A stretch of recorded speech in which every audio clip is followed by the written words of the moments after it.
So one of the things that I noticed when I began this journey into Palestine, into the Palestinian sphere, into where Palestinians live, is, like I said, you notice that it's dusty and kind of dirty, and the trees aren't as they're not green. There are no green lawns. It's just not pretty. And one of the things that I grew up learning is that while the Jews came to Palestine and made it all green and wonderful and beautiful, the Arabs are kind of backward. And so look at how they live. And you hear this from a lot of people who are tourists who visit the country. And sometimes it's like literally across the street. You'll have an Israeli town across the street from a Palestinian town or village. And you see it. I mean, one is green and beautiful, and one is dusty and arid. And the trees are dying. And so if you don't know, and you're touched like I would suspect most of us are, with that little infected a little bit by the racist infection, then the conclusion is, well, this side, look at them. They're advanced, they're modern, and these guys are backwards, and they're just dirty.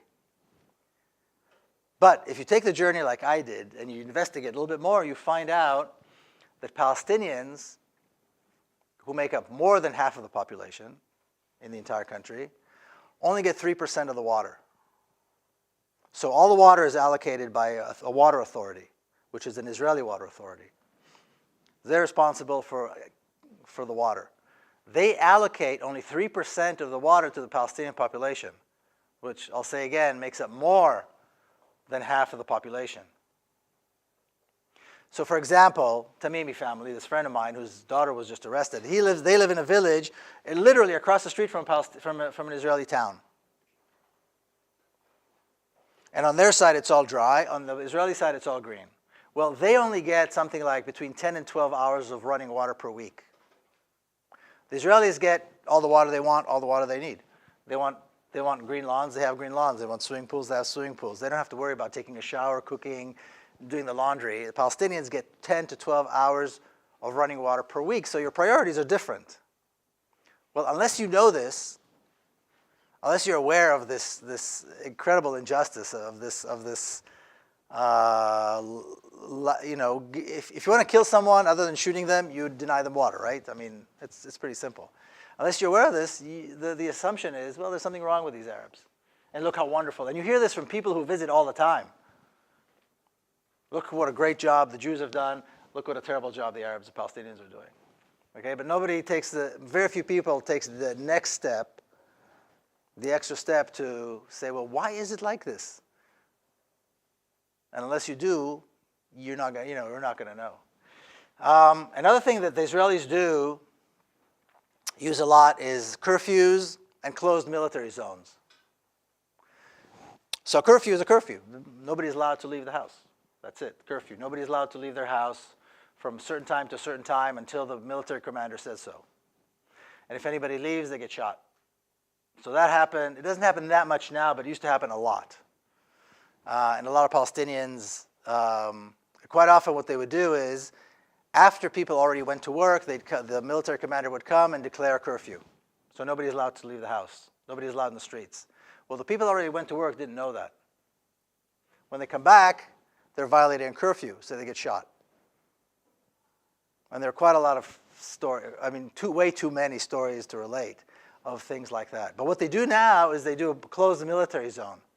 So there could be a protest. And what's a protest? Protest is a march. People march with flags, with signs, against the oppression, against Israeli stealing land and so forth. And then the military commander comes up and he says, well, this is a closed military zone. Everybody get the hell out. And you go, what do you mean closed military zone? This is their land. And they come up with a piece of paper. And I had a story once which was so absurd. This is just a few months ago. I was in Hebron, which is an ancient city, a Palestinian city. And there's the main thoroughfare of the old city of Hebron, which used to be this bustling business center with shops and all that, is closed to Palestinians. Israelis are free to drive and do what they want, but all the shops are closed, sealed, because the Palestinians are not allowed to be there. So we did this action with a friend of mine, Asa Amro, who lives there. He's a local activist. And we went and bought a bunch of fruit and vegetables in the market outside or somewhere else, and then came back and we lined, it was myself and a group from Veterans for Peace were visiting, and we stood on the sidewalk, and it's like a ghost town. It's all closed. There's nobody there. We stood on the road with vegetables and fruit, and we're pretending to sell vegetables and fruit, right? I mean, it's a ridiculous sight. I mean, you have to see it to believe it. And Veterans for Peace are a bunch of really old guys. I mean, it's, old guys with ponytails. So it was kind of a really funny scene. No harm to anybody. Just standing there with cauliflower and lettuce and tomatoes and stuff like that. But to make a point, in less than 5 minutes, and there's a video, if you look it up, you can see it on YouTube. In less than 5 minutes, you would think that Osama bin Laden showed up. Commandos, special forces, police, the secret police, the security agencies, everybody came. You would think that Osama bin Laden, they caught him. And here we are, a bunch of old guys, me, I'm not that old, but and we're selling cauliflower and lettuce, and as the soldiers are there, trying to take away the cauliflower from us, one of the officers, a young guy, shows up and he says, "Closed military zone." What do you mean closed military zone? What are you talking about? So he shows me the piece of paper. So Isa, my Palestinian friend, goes, now it's in Hebrew. Palestinians don't read Hebrew, but it's all in Hebrew. So he says to me, read and tell me what it says. Is there a date? I'm looking at it, there's no date. Is it signed? It's not signed. So we tell the officer, this is nonsense. It's not dated or signed. What are you talking about? So this young officer goes off, and I'm following him, and he signs it and puts the date. Now it's supposed to be signed by a general. He's nowhere near being a general. I'm going, what are you doing? You just signed this. This is nonsense. But that's it, closed military zone. As a Palestinian or somebody who supports Palestinians, you have no say. Besides, you should see the amount of weapons they bring. These are commandos. And you go, you bring commandos to this? You can bring 2 cops and tell us to shoo, and we probably shoo.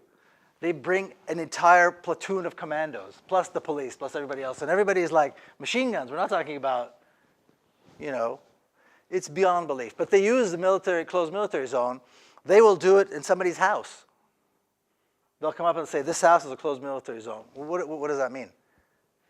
The people are not allowed in. They're not allowed out. They use demolition orders. I have Palestinian friends who have a demolition order on their house. Well, what does that mean? It just means that one day the army is going to come and destroy their house and give them like an hour notice. And in Jerusalem alone, there are over 15,000 demolition orders. It's in one city. And, countless and countless. And they show up, you have an hour to get all your stuff and you're out. They come with bulldozers, destroy the house. Sometimes what they'll do, and you're going to think I'm making this up. I'm not making this up. Sometimes what they'll do is they'll give the family a choice. Either they have to demolish their own house, or if the military does it, they're given a bill and they have to pay for the demolition of the house. So they have a choice. So this is just how absurd and horrifying this reality is. And this is not, what I'm telling you now is just the day in the life of. There's nothing strange or unique about this for Palestinians. This is the day in the life of. Happens every day to you, to your neighbors, to your best friend, to your cousin. And that's not even beginning to talk about, say, bombings and shootings and killing of people. This is just, making life unlivable. So again, I invite all of you to take a really close look at why the government of America, the United States government, has such close ties to the government of Israel and why they're giving them so much money. Because I don't think any of the things that I told you about today were things that you'd want your money to go to. Well, I would hope not anyway. So these are things, this is all important stuff for you to think about.